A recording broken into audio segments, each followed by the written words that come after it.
Welcome to day 2 of the Star Wars collecting track at Celebration. If you like toys and particularly action figures, you're going to love the panels today. The entire track today is about toy collecting, especially focused on action figures. So it should be a fun day. Show of hands, how many of you were able to attend a panel yesterday? All right. And how many of you attended 3 or more panels? Cool. So you guys got a few Star Tots there. How many attended all 5 panels yesterday? All right, that's impressive. So those of you that missed some of the panels, we will have an opportunity to pick up Star Tots at the end of Celebration. So we have this tradition on the last day, if you happen to be here the last day, after all the panels are done, we're going to give away all the extras. So if you missed some Star Tots and you want to complete your set, get here a little early before the end of the last panel, and we'll start lining people up, and you'll be able to complete your set if you missed a few panels. So I want to introduce our speakers. They're all Australians who have specialized in Toltoys, which is the company that built a lot, that sold a lot of the toys in Australia, sold some of the Kenner toys, and had some unique offerings. And so please welcome Ben Sheehan, Brody Walker, and Mark Salotti. G'day. G'day, welcome to the panel. Thanks, Gus, for that wonderful introduction. This is obviously Toltoys, an Australian Star Wars story. For anyone who doesn't know, Toltoys, as Gus mentioned, was a sister company of Kenner, and they sold product alongside Kenner for much of the vintage line. In fact, probably 2/3 of the way through, their Toltoys name disappeared from packaging. But to my left here is my brother Brody, and that's my dad Mark on the end. I'm sorry to let the team down in the looks department. Yeah, well, I was just going to say what a wonderful group of people we've got in front of us here today. There's a few good-looking types around, Mark, would you say? Yes, absolutely. A bit like Bondi Beach on a Saturday afternoon in between great white shark attacks. I think we've had enough, Ben. Yeah, security. Toady, yeah. Yeah, well, without much further ado, I'd like to get into the presentation. So, Brody, if you could cue that up for me, brother, that would be great. All right, thanks, Ben. So, as we started talking about Toltoys being the Australian distributor for the vintage line, one thing we wanted to bring to light is the difference in the population between Australia and the US. So within Australia, we literally had we had a ratio of about 15 to 1 people, so a very small population, and as a result, that meant that we got a lot less product down under. So as you can see here, all over the US, you guys were so lucky getting all the Kenner pieces, and then we got about 3 figures. If you were lucky. And that was one for each of us, I think. Yeah, yes. And I think, us 3 picked them up. But Toltoys wasn't just in Australia. New Zealand, Malaysia, and Singapore also turned up Toltoys on 12-backs. And even now you can find some of them with the Singapore price stickers or the New Zealand price stickers, which is a pretty cool thing that people are starting to collect. Yeah, it's not really been mentioned that often, but Australia didn't actually receive the Jawa there with the first 11 figures. So while we did receive the first 12 minus 1 in the initial rollout, we didn't actually get the Jawa, and it's no real rhyme or reason to that. Possibly the staggered release date in the US, but at this stage, no 12-back Jawa has ever been uncovered. Okay, so when Australia first received their action figures, we actually, the first run received only 5. So these all came from Taiwan, and it was the Vader and then the 4 early bird figures. Now, the early bird figures aren't the early bird variants, but they're the first 4 figures that came along with the Vader. Now, these all came from Taiwan, and then the next 6, because we didn't get the Jawa, all came from Hong Kong. Now, the differences between the two, you'll see there's the rounded logo on the first 5 from Taiwan, and then you'll see this squarish logo on the next 6. When the 20-backs arrived, eventually we finally got the Jawa.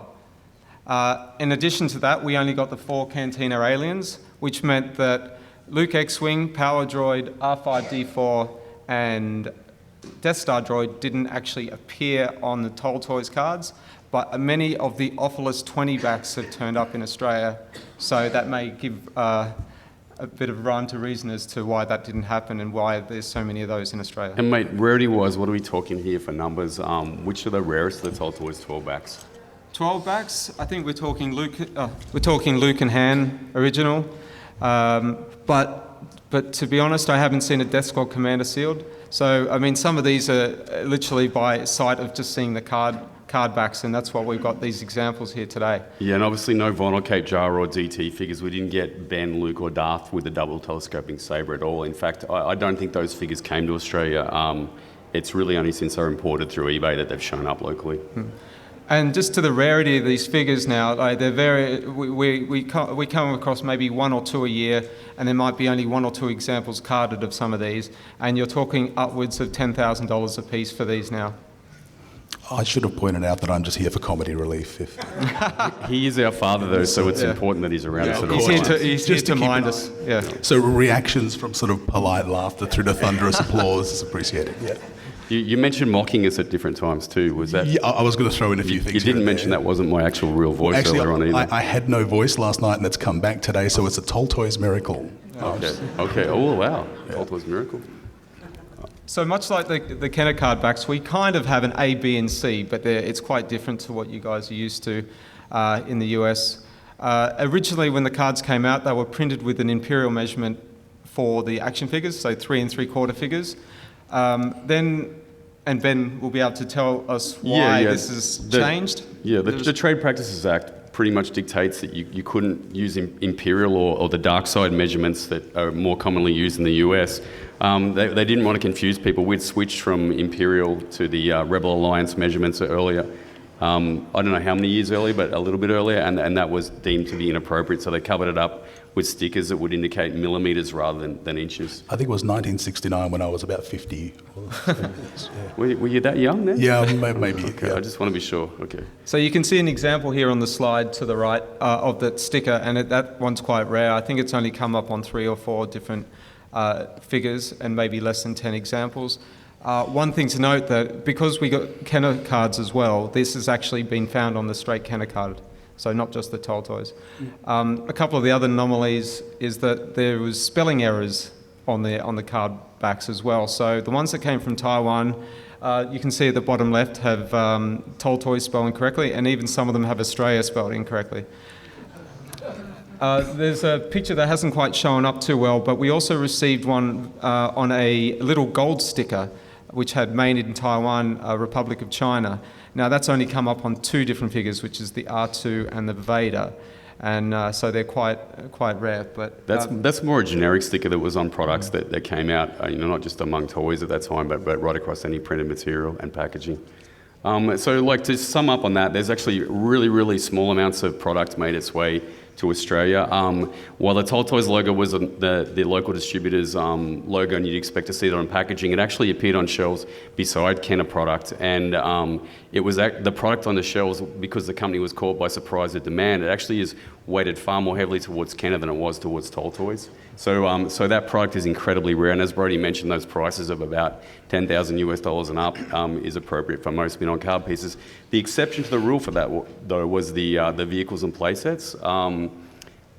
Star Wars product with the Toltoys logo right across, product like the Death Star, the Land Speeder, the Hand Blaster, the Pulsars, and even the die-cast. It seems like that was almost overproduced. And so today, if you're going to see this product for sale, invariably or almost invariably, you'll see those items before you see anything else. And the dolls, even to some extent as well, the Luke, Leia, and Boba Fett, which were the only ones released with the Toltoys logo. And side by side with those figures, during Empire Strikes Back, as the Star Wars stock hung around, we saw an Empire Strikes Back Chewbacca and Darth Vader, which wasn't released in any other market, I don't believe. While they've shown up in the US, they tend to be pre-production examples that have been actually put into a box and taped up by collectors rather than actual retail product. Okay, so part of the 12-inch line, and then even the 3-pack line, we saw changes to these imperial to metric measurements, and in Australia they actually blanked a lot of these out. So as you can see in the bottom left corner, they've actually removed the imperial measurement and just blacked it out, and the same with all the little black dots that you can see on the 3-pack. And then is the example of where they've changed the imperial to metric with the sticker on the 12 backs. So Australia's first mail-in offer was actually a survival gear offer. In the States, there was the display stand, the Boba Fett and the Bossk. But our first mail-in, given I guess market research wasn't that well refined in Australia at that time, was a survival kit. And evidence or anecdotal evidence suggests that this was pretty popular because by and large, if you find Empire Strikes Back card backs, they're almost invariably that survival offer is heavily among them. So this is actually, when we move into the Empire line, Toltoys removed the logo on the front, so we just had straight Kenner logos then. So the only real differences you'll find on the Empire cards will be on the offers, where you have the Australian address on the back. Now, the funny thing about the survival kit offer is actually we had a special offer written, whereas America or in the US they have free. So if you ever see some variants in Australia that you want to check to see if it's a Toltoys, that's the key. And then we also have obviously the Toltoys mailing address. One of the other quirky variants was the Yoda, which turned up without the offer on the front, but came with the offer on the back. And we think that may have been an error at production. Just a slip up, huh? Yeah. And Dad, that Alexandria address for Toltoys product, that's pretty important because each year they would clean that warehouse out and there would be a sale. You are so grounded, I tell you. Okay, he's going to pad me up the show. Yeah, it's important to Australian collectors because a lot of overstock came out of the Toltoys warehouse year after year as they cleared that out and had a sale. So without that happening, I don't think there would be anywhere near the product that's survived even to this day, which is not much. So the second offer in Australia was the display arena. There was only a few minor differences, but it's all on the card back. You can see at the top there, we have a different expiry date, different address, but then again, going back to the imperial versus metric measurements for the display arena, it changed on the Toltoys card for the metric measurements. And Dad, you actually mailed in for that back in the day, I believe. Not many people did. I didn't actually mail in for it, but because I grew up on the West Coast, these guys were East Coast, the Toltoys actually shipped a whole lot of these unused display arenas to Ma and Pa stores on the West Coast. And one that I'd purchased a lot of items from called me and said, hey, I've got a freebie for you. So I managed to get 3 or 4 of them. Yeah, I believe the offer wasn't particularly successful. It's almost impossible to find them examples that have been mailed, but they were sold as well on the East Coast in the larger retailers. They had, again, just the plain brown box in the store with a price sticker. So the last offer that we received on the Empire card is a bit quirky. It's the 4-lom offer. Everyone's seen it on the US card, but in Australia we actually received 2 different 4-lom offers. So this only came out on the 45 back, the red offer. So because there was only 6 cards that were released, but you needed 5 cards to get the mail-in offer, Toltoys might have had the idea to say, okay, maybe we need to create a sticker to be able to put on the offerless cards or the other stock that we have so we can make the offer more successful. So on the right, you can see the purple and black sticker. This is exclusive to Australia and probably one of the rarest production offers in the world. I think maybe 5 have come to light so far. And you're talking in excess of $15,000 for some of them, depending on the character. That might have been an East Coast exclusive too, Mark. You mentioned that you hadn't seen it on the West. Absolutely, I'd never seen that before, and none of the card backs that I'd kept as from my childhood have that. And in a real quirk with that offer as well, it wasn't really in stores where I was, and I think Fall On had been released well before I first saw those for sale on pegs. And my guess was that it just didn't get much distribution with the printed offer, and then the sticker came along fundamentally as a way to sell overstock of those blue 41 backs, the D&E. Okay. So in addition to the offers, Australia, we lucked out sometimes. We used to get these not available in Australia stickers put across the offers, and these usually happened after the expiry of the offer, or sometimes when we received the US card backs, these were applied. The theory also goes is when Ben and I were kids and we were asking Dad to write in to Kenner for our display arenas and all that, they got sick of our letters and decided to whack this sticker on. Okay. This isn't getting old at all. So it wasn't only some offers that weren't available in Australia. There were some of the larger vehicles that just wasn't worth Kenna's while, initially at least, or Toltoys. Toltoys, yeah. Toltoys, sorry. It wasn't worth. It was just too expensive to ship them. But the price point at retail would have been so high. So this is one of the Empire Strikes Back silver mini catalogue that you're all familiar with. But this is the Aussie one that has the not available stamped on certain products. That later changed, but we'll talk about that. Yeah, I mean, it later. left a lot of us kids saltier than a Vegemite sandwich, seeing that print across the toys that we wanted so much. Security, Tony. Yes. Across the line, though, we had special offers on the boxes as well. They're generally exclusive to Waltons, which is a department store in Australia, and they're easily some of the rarest special offers we see around. The Landspeeder actually came with 2 different offers, and this was only discovered not long ago, that one came with an R2 and a Luke, and the other one came with an R2 Luke and a 3PO, I think. Some of the other offers, you can see the bit wacky, the big triangular special offer that I think was also available in other retailers. Yeah, that was at other retailers. So that big sticker was, I think, a result of Toltoys really overproducing the one Empire Strikes Back product that was manufactured and tooled in Australia. So that made its way, I think, around the whole country. But getting back to the Walton stickers, just like Sears in the US had a relationship with Kenna where they were basically made product so they could compete against the mass merchants who were discounting heavily. Kenna produced these special offers as an exclusive for them, and similarly Waltons down under, they really couldn't compete on price. But that extra product, I think, brought people into the store to buy product that they might otherwise not have done. So just another example of how many or how scarce these are. Only 1 to 3 of each have ever turned up. The Tauntaun at the bottom with the 2 round red logos hasn't actually showed up at all. This is just a cutout at the front of the box. Yeah, we probably should add that they're all pretty rare. Even the attack base, which, as I said, was overproduced, is pretty difficult to find. I mean, most Toltoys items, as we said earlier, are difficult to find, but these ones in particular are getting up there in rarity in terms of the more difficult to find carded figures. Now, Waltons wasn't in Western Australia at all, right? So I've never seen any of... Yeah, I thought your age might have come into play there because you probably weren't in toy stores as much, Dad. You know Brody's my favourite son, don't you? Yeah, I do. Yeah, okay. Just to make that clear and public. Yeah, well, I've got some daddy issues here, there's no doubt about it. But, So the micro mail away offer, the Build Your Armies offer, was also available in Australia.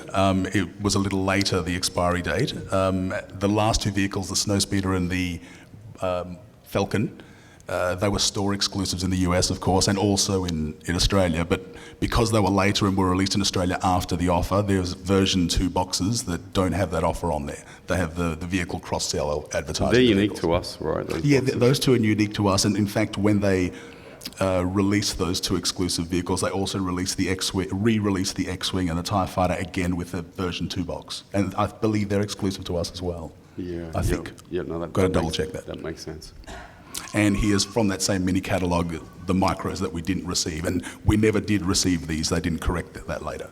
Yeah, the line, I guess it stiffed pretty good in the US, but I think it was an abject failure in Australia. You really didn't see it for sale much unless it was on closeout, I think. I remember seeing tatty boxes. Absolutely, yeah. I think they were quite expensive too. They were a high price point. Yeah. It was a reboot for the line that didn't just go so well in Australia as it didn't in the US, I guess. But it generally didn't do brilliantly in the US either, did it?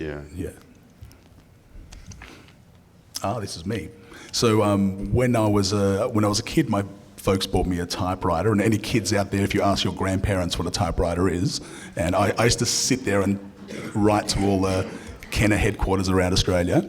I often used to write with suggestions of new figures and things like that as well. And they were very patient and would reply, and so I'd asked at one point when these certain items would be released, and this was the response that I received. And again, freight costs on larger items and the high retail price point meant that they didn't release them in Australia. But like Ben points out, later on, they decided, I guess, that... Yeah, they brought them in as loss leaders to complement the other product. When there went up being so many figures on the pegs, the Toltoys marketing guys decided that they were prepared to eat a bit of cost on those and to bring them to retail towards the end of Jedi, the beginning of Jedi and right through Jedi. So they're actually losing on the... Yeah, they were losing because the freight costs for those to get them to Australia were pretty significant at that time. Okay. And for me in the West Coast, because a lot of the product would land in the East, it would sell out by the time it got to the West. Yeah, we definitely rejected our Western Australian That's, brothers there. and that remains to this very day. Yeah. But I'm not bitter. So a figure with a bit of notoriety attached to it from Australia is the Empire Strikes Back Vinyl Cape Jawa. It's somewhat analogous to the smaller Han Solo 131 back card, but it was a product that probably came about as a result of a shift in production facilities at that time.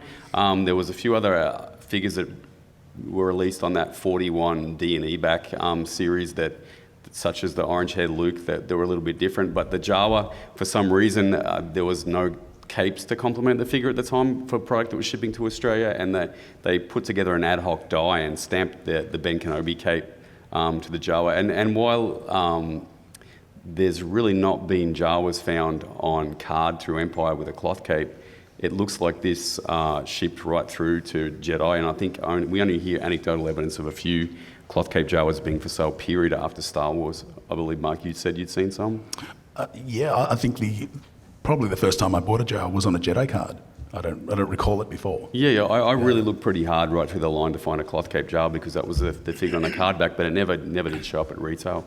And this proliferated pretty decently. While only a few examples have shown up carded, most people's childhood collections will have that vinyl cape figure in it, rather than the cloth cape version.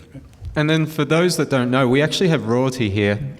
Ben was the one that spent so many years authenticating and getting authenticated the Vinyl Cape Jawa, the Toltoys Vinyl Cape Jawa, and now it's a true variant that has been recognised, and actually now it's quite collectible. So he's done a lot of effort for the Star Wars hobby in Australia. That really warms the cockles of my heart for you to say that, but there was a few other people involved as well. It wasn't just me. There's a few people in America that put a bit of work into that as well. It was probably my proudest moment as far as I know. Yeah, well, I pretty much live to please you, and I've tried very hard in a lot of different areas, but that's the one that's come through, I guess. I'm sorry that you've fallen from grace since, but It's definitely a love-hate relationship here. Yeah. Okay, moving to the Return of the Jedi. Much like the US, the first release in Australia was on the near numb offer card backs, but the differences are that we actually received 65 figures, or the 65 back rather than the 48. So actually what happened was that the 17 new figures for Return of the Jedi came up on this offer. This is something you cannot find in find in the US or on a US card back. But yeah, the first 3 out of those Jedi figures were actually released with the Revenge offer. Now, the Revenge offer then had a sticker applied across it just to correct it to return, but you can only find it on 3 figures, and they're the 3 figures there. And then the rest of the releases actually came out with the normal return. So as you can see here, here's the remaining Jedi figures that you can't get in the US or on a US card back. And funnily enough, the offer for the near numb, the figure actually got released on the card back as well in Australia for some reason. Quality control, maybe, I don't know. Well, I think, as we were discussing, I think it's because the mail-aways were used as market research, essentially, in the US, so they could gauge figure sales, so it makes sense not to have that figure available on the shelves, because people can just buy it. But in Australia, it was a matter of just supplying product to kids. So yeah, I've got a bit of a theory on the missing figures. I heard a dingo might have taken them and spirited them across the country in the night one time. You remain my favourite child, Okay, Brody. thank you. Oh, thank you. Yeah. Yeah, so actually only 50 of the 65 are turned up as well. So 15 of the figures, not even a card back exists. So Dingo. dingo.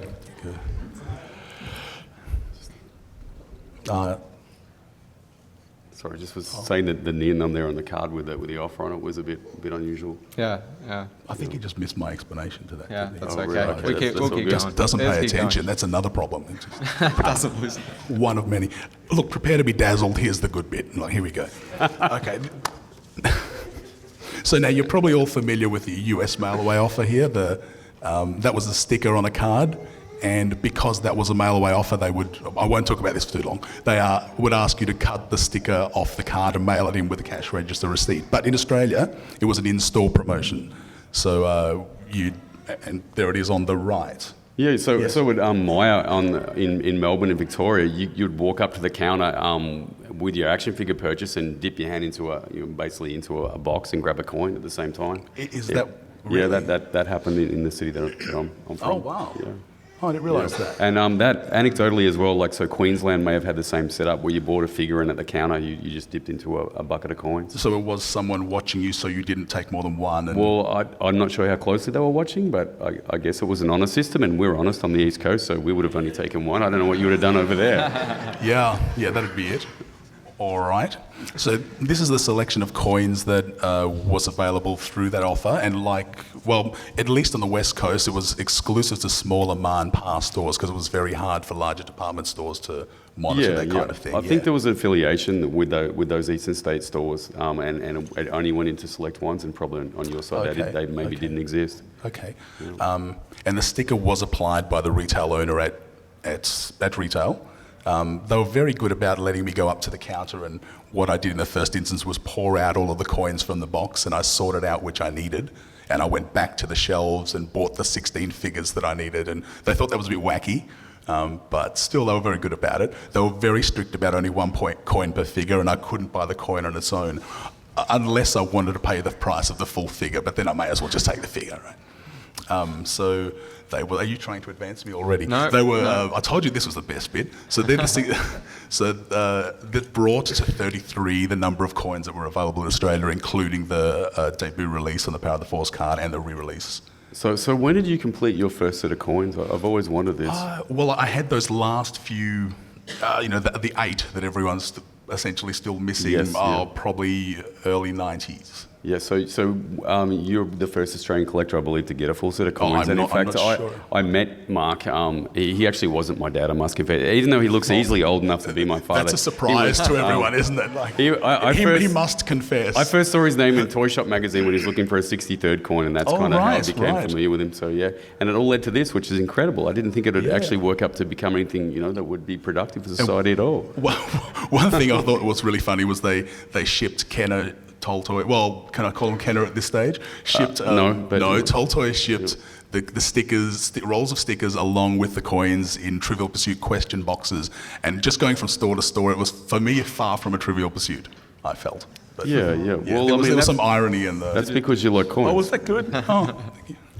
Didn't even rehearse that. Oh, this is me as well. Yeah, so the Gamorrean Guard coin was one of the ones available through that in-store offer, but it was also carded on a Power of the Force carded figure down under, and it was exclusive to Australia. And the AT-AT driver and Nikto were also 2 other Power of the Force carded figures that were exclusive to Australia, but because there are no coins for those 2, there are no character coins, they were packaged with Warrock coins. And these appeared on the shelves at the same time as the first Power of the Force release figures? I did, at least in the West Coast, I did not see that, no. Yeah. In fact, in the West Coast, I ended up buying them from a collector store in the East, so I'm not sure. What time period are we talking about? This probably would have been very late 80s. Yeah. Very late. So it would have been a gap between the Anakin, which would have been later. Yeah. So I guess there was a toy retailer known as Toy World in Australia who had a deal with Toltoys around the time of Power of the Force to clean out the remainder of the stock that they had because they'd packed those figures in solid cases of 100. Oh, okay. And I think they probably did come in a couple of waves as a result, and maybe they filled it across to you a bit later. All right. And so those 2 were packaged with, like I said, Warrock coins. Yeah. I believe that's because the promotion on the back, the offer advertising the coin, Warrock is on the back, so it just makes sense to match the coin. Yeah, and it's consistently in the package. It's not like they. That's right. They're not random. One every so often. Yep. So also out of these Australian release Power of the Force cards, you can see the Nikto on the left, or Nikto. This was actually quite. This was only distributed about 27,000 in stock, I think. As you can see, we put down there about 70,000 for Anakin. So the Nikto is actually now confirmed to be the rarest Power of the Force figure. And then that's consistent with mine. I had to order from a dealer in the US, so. Yeah, I couldn't get it locally. That is But interesting. before you advance, we should mention that. So that's another little letter. I was determined to get an Anakin through the mail rather than wait for it to be released carded. So I wrote to the American offer. I sent my little check in, I got a US bank draft check, and I asked my proofs of purchase, and I asked, hey, can I get a free mail away Anakin? And they replied saying no. Basically, they sent everything back. It's out of your geographical location. And again, that supports the market research theory. It's such a contrast to Kenner. Really, if you wrote to Kenner, which I didn't actually ever write to Toltoys. I wrote to Kenner, and if I even said I'd lost or broken something, they just sent me whatever it was out for free, because I guess we're a bit tighter. But keep in mind, this is a third party that was employed because it's not Kenner that we're writing to, it's a Young America address that fulfilled the mail away offers. So you're saying I'm stupid? Is that? No. I'm saying that if, yes. Okay. I just want to clarify that. Ultimately is what I'm saying. Yeah. No, it's interesting that those figures packed out in solid cases. Like, that's always amazed me that anyone would think someone would want 100 of say Yak Face. As cool as Yak Face is. I'd want 100 Yak Face today, thank you. Well, I mean, today, value-wise, Yak Face, 100 of those would come to quite a substantial amount, but it's really such a minor figure. I remember looking at Manaman and Yak Face back in the day and being confused as to whether they were even part of the movies.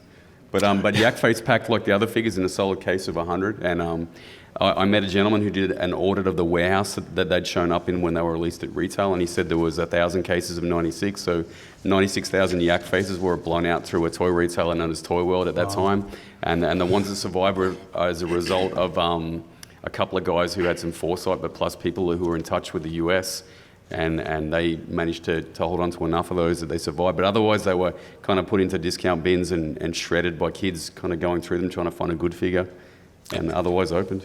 I was going to say that, so it's quite easy to find a very mint Yak Face loose in Australia now. Yeah, that's one of the true. more common figures. Yeah. And this is again a little letter I wrote to one of my Eastern States contacts that worked at Kenner, and someone that worked for her actually sent. I said, look, I can't find Yak Face anyway. Can you help me? And they sent me a Yak Face through the mail. So just for free, they cut around the bubble and the coin and stuffed it in an envelope and mailed it to me. But in the meantime, my local store, my local Western Australia office phoned me and said, hey, we've got a box, we can't sell it because we're wholesalers, but if you buy a figure in store and bring it to us, we'll swap it over so our inventory is the same. That was very kind of them. They're very, very nice. Yeah. But That's the Australian way, though, isn't it? Yes, but we're also on a first-name basis because I was constantly writing them out letters. Trying to get rid of you. Yeah, basically just stop writing. It sounds like you're that squeaky wheel that got the grease there, but in this case, it was a squeaky wheel gets a Yak Face. Yes, I had to sign something saying I'd never write again after this. I think. Yeah, I'd believe that. Yeah.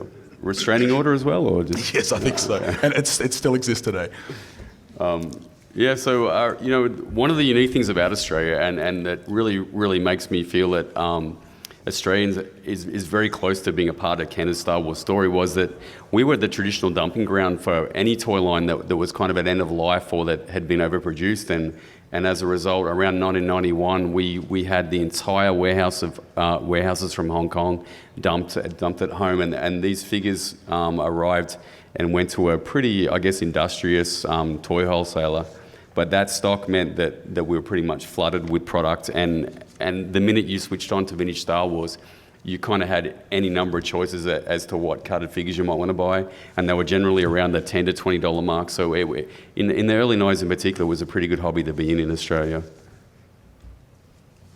Yeah, some of that warehouse overstock turned out to be prototypes. I guess a lot of collectors locally wouldn't have clocked this very early on, and I don't doubt that some of these would have been open for people to get loose examples of figures, but a lot of engineering test pieces for blister design made their way down under at that time, and they were spotted to be unique, I guess, around about maybe close to the mid-90s, and would sell for a couple of $100, but some of these would be first shots, some of them were just straight up regular figures on an earlier card with a square corner bubble that had been hand applied or maybe sealed by the factory. But it really is quite unique in the sense that Australia is one of the few markets fairly recently to have provided the world with three-dimensional prototypes. Is it worth explaining first shot in one sentence? It's a mold test. A mold test figure. First shot is a mold test figure of a functioning production mold, usually without dates. And for those that didn't actually understand what he just said, I'm one of them. If anyone's seen the figure on the left, actually two were for sale yesterday in the room sales for anyone that went by, so you may have seen this in person. Are you on a commission for that? Well, which ones, Brody? You didn't tell me about this. It's just the good old common Nictor on the Walrus man card. Yeah, yep. Oh, I see. Yeah, that's quite boring. So that industrious toy wholesaler that I mentioned, they initially distributed that overstock through agricultural show bags. So kids would rock up to the Royal Show in their capital city there in 1991, and for $4 or $5 Australian, which is about what, $3.50 US, you'd get a bag with 4 carded figures. There was a bit of a mix of Jedi and Power of the Force. One baggied, wasn't it? 4 carded, 1 baggied. Yeah, I believe so. But if you asked at the counter, they would actually let you kind of rifle through their stock to find the figures that you wanted. Some figures didn't exist, but there was plenty of good ones there, and really for basically for a few cents a figure, like 90 cents or so. Yeah, they in the West, the Perth Royal Show, they let me make up my own bags, basically, which was pretty good. The beauty of it as well was, so when these shows used to happen, I think around about 60 or 70,000 carded figures were sold to a gentleman in Queensland, which is the northeastern part of Australia. And this guy owned a gas station, and he took his 70,000 carded figures to his gas station and kind of put them into the back room. And so for a good 15 or more years afterwards, you can go and buy these, heavily oiled and greased carded figures out of this guy's store, and it was a real treat to kind of go there and do that. I think a lot of them also made their way to the US via the Yankee Peddler, who advertised in Toy Shop, and I think the Australian Power of the Force exclusive that Mark bought probably came that way, did it? I can't quite remember, possibly. Yeah, but a lot of those figures boomerang back to Australia a bit later. Oh God, he said boomerang. Okay, so just to concentrate a bit now on the New Zealand cards, this is quite an anomaly. This is probably only discovered in the last 10 years or so, but in New Zealand they actually had a different card size for their 21 backs. As you can see, the normal Kenner is on the left, and then the New Zealand card on the right. So if you have card backs at home and you're going through them and you find one that's slightly different, it may be the New Zealand one. On the Empire cards, it switched, so they ended up being bigger cards than the standard Kenner. Now there's only one really true New Zealand card, which is the 48 back. You can see this is at the end of the Empire line. Actually has Toltoys New Zealand written on it instead of the barcode. I think only 2 carded samples have come up though. I think Bill Cable has a C3PO on one of those. Oh, really? And there's an R2 as well. Yeah. What price range for that kind of thing, you think? Hard to tell. Hard to tell because nothing's really been sold. But thousands. Yeah. So you're offering $1 million for one? Is that what you're saying? No, not at all. Okay. Just curious. Yeah, I did see the Empire Strikes Back playsets there in the New Zealand section here as we were putting this together, and wondered what the hell was going on, Mark. But could you maybe tell us? Well, it was from a New Zealand catalogue, a Toltoys wholesale catalogue. So yeah. I'm not sure they were actually released, but they were certainly on a list to be released. Yeah, it's unusual. That product there was quite unique. But I can't say I've ever seen any in person. Yeah. It's very possible they didn't come out. So some of the differences as well in the New Zealand boxes compared to Australia, I think a lot of the product were actually made in New Zealand as well, but the Death Star that you can see here actually opens up like a board game. In Australia, it just opens up from the side like most of the other boxed items. And this is the last time you see a Toltoys logo on any of the Star Wars line, which is on the Empire New Zealand Imperial Attack Base. Nice little colourful logo there. So this one's quite desirable just because of the colours as well. And is that because New Zealanders are kind of distracted by bright colours, and the thinking was that they would see that in the box and want to buy that? Yeah. Yep. Let's move on, shall we? Yeah. Okay. So there was a few tie-ins to the action figures through a couple of the promotional food products. Australian ice creams are very heavily related to Star Wars across the trilogy. As we call them, icy poles. Icy poles, yeah. Yes. And actually, we received the Akbar mail-in offer through the ice creams, through the Paul's ice creams, which the US received on the 48-back Empire card.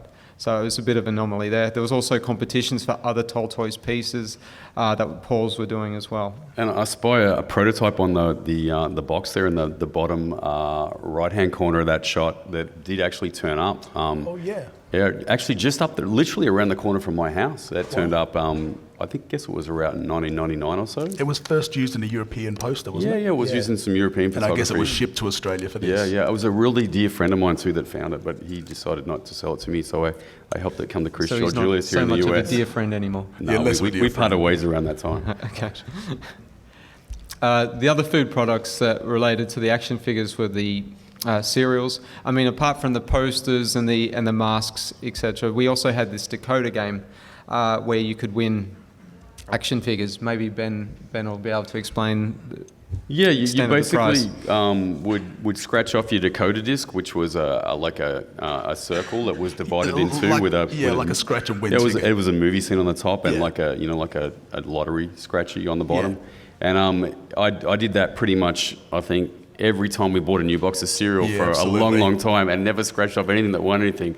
But I was kind of taunted by the images of these great toys that I'd never seen for sale and dearly wanted, and the idea that if I scratched off the right Dakota disc, they would give you one of every toy from the entire line at that point, which is a lot of product. That would have literally been like every kid's dream at that stage. Absolutely. And Dakota, because what you scratched off was symbols that you had to match on the back. Yeah, so and either way, I mean, it made breakfast so entertaining for me because you really, that kind of hope springs eternal feeling that you got when you look at those boxes. And I think, Gus Lopez, it kind of has popularised those Australian boxes because I think they were among the toughest for him to track down, the last couple. Oh, this is just some other Aussie rarities that Americans often ask me to get for them. The Hungry Jack's cup, in Australia, Burger King is called Hungry Jack's. So the logo is changed. That's a direct translation, I believe, from Burger King to Hungry Jack's. I think so, yes. So there were four glasses like you guys had here. Of course, one new glass a week for 4 weeks. And the McDonald's cup as well. I spent years looking for the fourth cup. I just could not find it anywhere. Then someone told me there's only 3. So that's it was quite frustrating. But it did help you pass time. It did. And these banks are quite lovely as well. The Gomorian. Oh, you found a boxed one. That's quite rare. Yeah, I have a special contact. Wow. So I think only a couple of them exist, right? Yeah, at retail I bought my Gomorian money box loose. It just wasn't boxed. Well, there you go. Yeah. Wow. Okay. There's a few other rarities that we received in Australia. We don't actually know, we don't have too much detail about it. The toothbrush is just literally with the Toltoys logo, but the other things are quite an anomaly. I'm not too sure if the Americans are aware of what floaters are, but we've used it on an Australian product, so I thought that was quite funny. And then we had this General Electric R2 promotion, and it was quite actually difficult to find the poster here that has the entry forms, and one has actually just turned up. Well, so that's it from us, I guess. So is that it? Well, I just want to just a special thanks to everyone that helped us put the presentation together. There were a lot of people that contributed photos and knowledge, and especially Paul Naylor. He has to be here next time. Yeah. Paul Naylor's an Australian collector who was really of all our peers, he's the one who's delved more deeply into the non-toy stuff in particular. And we should have celebration in Brisbane if he can't come next time. Yeah, this is true. And I wanted to specifically say thank you to Tony DeMata and his team of tireless volunteers for all their hard work with the panels, and to Chris Giorgulius and his team of talented artists for all their work on the tots, and to Gus Lopez for everything. We wouldn't be here today if he hadn't put all of this together. That's true, so. and the archive is such a wonderful thing, and that really kind of framed our collecting, I think, in Australia. Oh, absolutely. And it was as influential as anything on, I think, the culture of Australian collecting after kind of the arrival of the internet. I literally wouldn't be here today if not for the archive. Wonderful. Well, thank you. And thanks to my son. We're going to hop along. Thanks, everyone.